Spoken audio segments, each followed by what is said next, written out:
अस्सलाम वालेकुम, कैसे हैं आप? ठीक है। अच्छा, आज का जो हमारा टॉपिक है वो ग्राफ्स का हमारे पास लास्ट टॉपिक है, जिसको हम कहते हैं सिंगल सोर्स शॉर्टेस्ट पाथ। इसमें क्या होता है कि आपको एक सोर्स नोड दी जाती है और आपने उस नोड से लेकर हर एक नोड तक शॉर्टेस्ट डिस्टेंस कैलकुलेट करना होता है कि हर एक नोड तक पहुंचने के लिए आपको शॉर्टेस्ट कितना डिस्टेंस चाहिए, कितना डिस्टेंस लगेगा या कितनी कॉस्ट लगेगी। ठीक है, इसके लिए हमारे पास जो सबसे पहला एल्गोरिथम है डिजक्स्ट्रा एल्गोरिथम है। इसके अलावा और भी होते हैं, फ्लॉयड वॉर्शल और एल्गोरिथम्स होते हैं, बट वो अभी हमें करने की ज़रूरत नहीं क्योंकि वो एडवांस हैं थोड़े। मतलब डाइजेस्ट कुछ चीज़ों में जाके डिजक्स्ट्रा फेल हो जाता है तो फिर जाके हम उन एल्गोरिथम्स के ऊपर जाते हैं, बट राइट नाउ हमें उनको करने की ज़रूरत नहीं है। कि इसमें होता क्या है कि हमारे पास एक रिलैक्सेशन फंक्शन होता है या एक रिलैक्स कंडीशन होती है। रिलैक्सेशन कंडीशन हमारी क्या होती है कि अगर आपके पास दो नोड्स हैं इस तरह से u टू v, u से v तक आपके पास डायरेक्शन है, तो अगर d के ऊपर कॉस्ट d तक पहुंचने का डिस्टेंस d तक का डिस्टेंस प्लस u और v के दरमियान में जो कॉस्ट, फॉर एग्जांपल आपके पास कोई x कॉस्ट है, ठीक है, उन दोनों को अगर ऐड किया जाए और वो v के डिस्टेंस से कम हो तो आपने v के डिस्टेंस को अपडेट कर देना। कि इसको कैसे करना है हम ये एक एग्जांपल के थ्रू समझते हैं। कि इसको करने का तरीका क्या है कि आपके पास एक सोर्स नोड बताई जाएगी, तो लेट सपोज हम यहाँ पे कह देते हैं कि s is equal to source node जो है वो हमारी 1 है, यानी ये हमारी सोर्स नोड है। ठीक है, तो हमने यहाँ से स्टार्ट करना है और हमने 1 से लेकर हर एक नोड तक का हमने मिनिमम डिस्टेंस निकालना है। ठीक है, मैं यहाँ पे एक ग्राफ, एक टेबल बनाता हूँ, उसके थ्रू हम इसको, हमारे पास सोर्स जो है वो 1 है, ठीक है, और उसके अलावा हमारे पास क्या है, नोड है 2 3 4 5 6। अनडायरेक्टेड वेटेड ग्राफ है, रजिस्ट्रा दोनों के ऊपर काम करता है, वेटेड के ऊपर भी और अनवेटेड के ऊपर भी, और डायरेक्टेड के ऊपर भी। और अनवेटेड के ऊपर कोई फ़ायदा नहीं होता हमें करने का, बट अनडायरेक्टेड और डायरेक्टेड दोनों के ऊपर ये काम कर जाता है। ठीक है, और इसके अलावा हमारे पास क्या नोड्स हैं, 2 3 4 5 और 6। ठीक है, ये हमारे पास नोड्स हैं। तो अभी जब हमारे पास हम 1 के ऊपर हैं तो हमारे पास इनिशियली हर नोड तक पहुंचने का डिस्टेंस हमें नहीं पता कि हमें हर नोड तक पहुंचने में कितना डिस्टेंस रिक्वायर्ड है। तो उस केस में हम उसको क्या कहेंगे, हम कह देंगे कि अभी राइट नाउ हमारे पास जो डिस्टेंस है वो इनफाइनाइट है। ठीक है, हमें नहीं पता अभी 1 से 2 3 4 5 6 तक पहुंचने में कितना डिस्टेंस रिक्वायर्ड होगा। ठीक है, फिर हमने अब 1 से आगे हम स्टार्ट करते हैं। ठीक है, तो 1 से 2 तक पहुंचने में हमें 7 डिस्टेंस रिक्वायर्ड है, 1 से 3 तक पहुंचने में हमें 9 डिस्टेंस लगता है। उसके अलावा 4 तक हमारे पास कोई डायरेक्ट एज नहीं है, 5 तक हमारे पास कोई डायरेक्ट एज नहीं है, तो हम उसको अपडेट नहीं करेंगे, उसको वैसे ही छोड़ देंगे।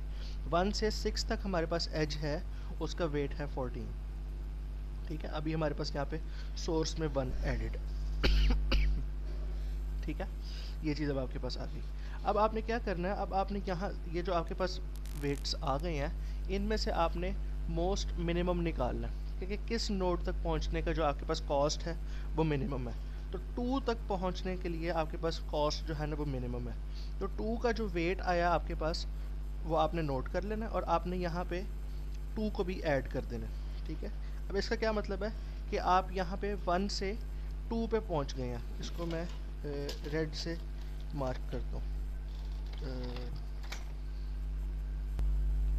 अच्छा, तो ये जो अब हमारे पास कॉस्ट आई है ना, ये हमारे पास डी है। तो अब 1 से 7 पे हम आ गए हैं, मतलब हमने यहाँ तक ट्रैवल कर लिया। अब हमने 2 से आगे देखना है। ठीक है, कि 1 से 7 तक आने की हमने 7 कॉस्ट जो है ना बर्दाश्त कर ली। डी ऑफ यू जो हमारे पास है वो 7 आ गई है।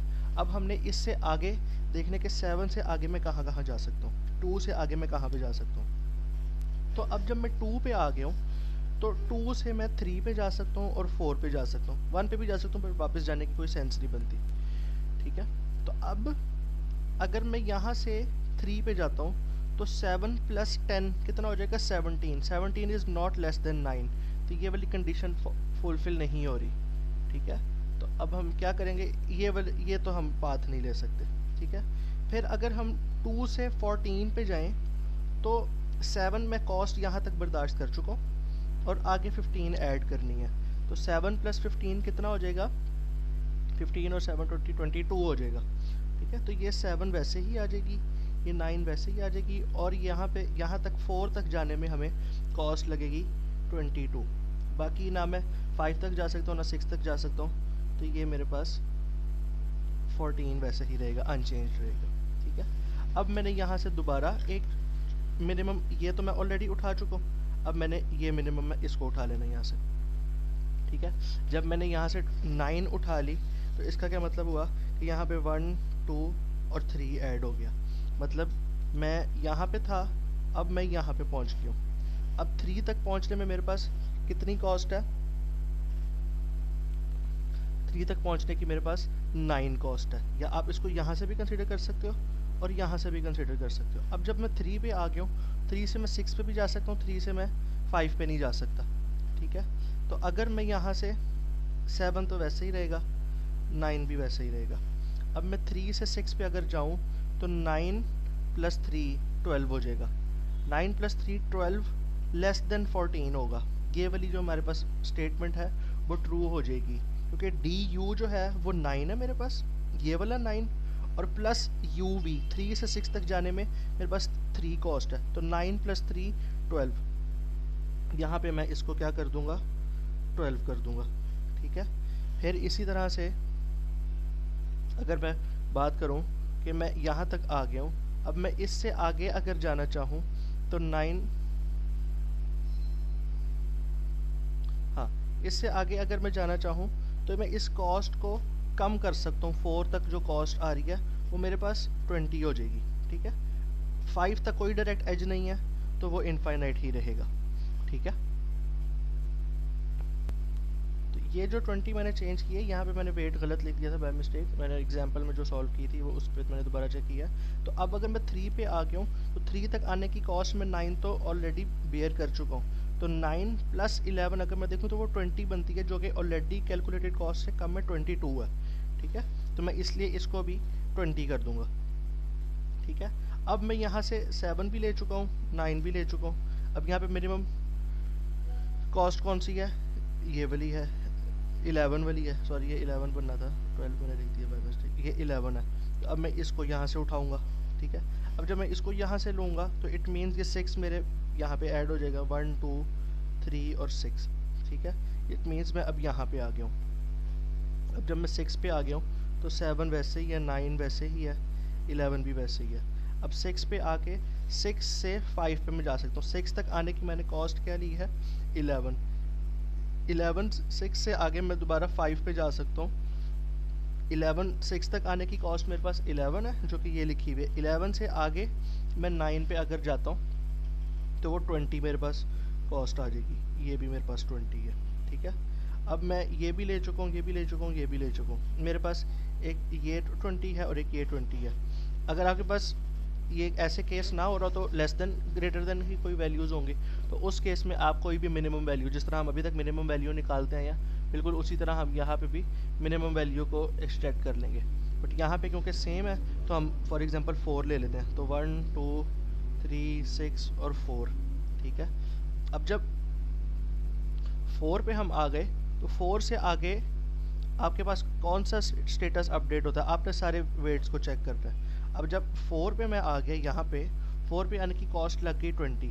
4 से अगर 5 पे जाऊँगा तो 26 हो जाएगा, 26 इज़ नॉट लेस देन 11। इसी तरह 4 से अगर मैं 3 पे जाता हूँ तो 26 + 11 नॉट पॉसिबल। यहाँ से 2 पे जाता हूँ तो 26 + 15 नॉट लेस देन दिस। तो अब ये हमारा सेम यही वैल्यूज़ रिपीट हो जाएंगी। ठीक है, लास्ट में हमारे पास 5 रह जाएगा, तो हम उसको भी एक दफ़ा अपनी तसल्ली के लिए कर लेंगे, दोबारा चेक करेंगे हर एक उसके साथ। ठीक है, कि मिनिमम क्या हमारे पास वैल्यू आती है। अगर कोई ऐसी मिनिमम वैल्यू हमारे पास निकलती है जो अपडेट होती हो तो हम यहाँ पे उसको अपडेट कर देंगे, अदरवाइज़ हम यही पाथ रखेंगे। ठीक है, कि इसकी एक निशानी ये भी होती है डिजक्स्ट्रा एल्गोरिथम की, हम जब रुक जाते हैं कि आपके पास 2 सिमिलर रोज़ आ जाती हैं। ठीक है, अगर आपके पास 2 सिमिलर रोज़ आ गई हैं, इट मीन्स कि अब आपके पास जो है ना, एक्सेप्ट दीज इनफाइनाइट, आपने सारी नोड्स को विजिट भी कर लिया और आपके पास सेम डिस्टेंस दोबारा आता जा रहा है, इट मीन्स कि अब आपने मिनिमम डिस्टेंसेस निकाल ली हैं। ठीक है, तो ये सिंगल सोर्स शॉर्टेस्ट पाथ, इसका क्या मतलब है कि 1 से 2 पे जाना हो तो मिनिमम कॉस्ट 7 है, 3 पे जाना हो तो 9 है, 4 पे जाना हो तो 20 है। कैसे? इस पाथ के थ्रू, ठीक है। 9 + 11 20। उसके बाद आपने 5 पे जाना हो तो शॉर्टेस्ट पाथ कौन सा है? 9 + 3 12, 12 प्लस यहाँ से 20, ठीक है। इस तरह से ये एल्गोरिथम वर्क करता है। तो हर नोड तक आपको मिनिमम डिस्टेंस मिल जाएगा, ठीक है। कोई इसमें आपका क्वेश्चन हो तो आप मुझे पूछ लीजिएगा। इससे अगला जो टॉपिक है वो हैशिंग का है, उसकी वीडियो भी मैं अभी रिकॉर्ड करके आपको सेंड कर रहा हूँ, ठीक है।